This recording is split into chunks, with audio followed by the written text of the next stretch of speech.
friends, welcome to Vicky's Kitchen. இன்னைக்கு நம்ம விநாயகர் சதுர்த்தி ஸ்பெஷலான சுண்டல் எப்படி செய்யறதுன்னு பார்க்கலாம் வாங்க.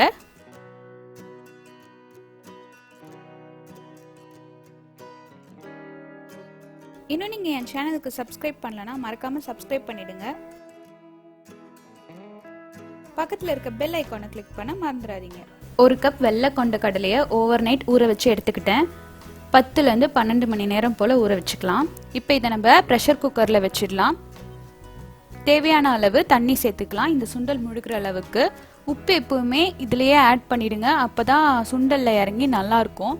இப்போ நம்ம மூடி வச்சிடலாம். 5 விசில் வச்சு எடுத்துக்கலாம்.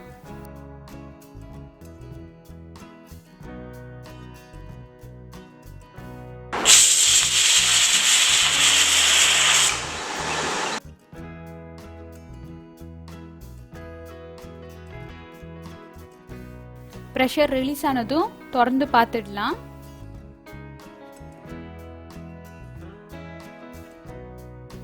சுண்டல் நல்லா கரெக்டாக வெந்திருக்கு. இந்த தண்ணியை வேஸ்ட் பண்ணிடாதீங்க. இதை நீங்கள் சாம்பாருக்கோ இல்லை குருமாக்கோ அது போல் யூஸ் பண்ணிக்கலாம். ரொம்ப நல்லது, சத்தான தண்ணி அது. இப்போ ஒரு கடாயில் 2 டேபிள் ஸ்பூன் எண்ணெய் சேர்த்துக்கலாம். எண்ணெய் நல்லா காஞ்சதும் 1 டீஸ்பூன் கடுகு,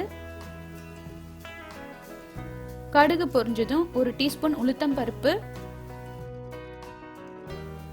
3 காஞ்ச மிளகாய்,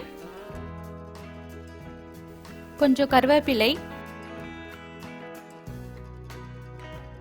4 பல்லு பூண்டு தோலோட நசுக்கி வச்சிருக்கேன், அதையும் சேர்த்துட்டு நல்லா வதக்கிடலாம்.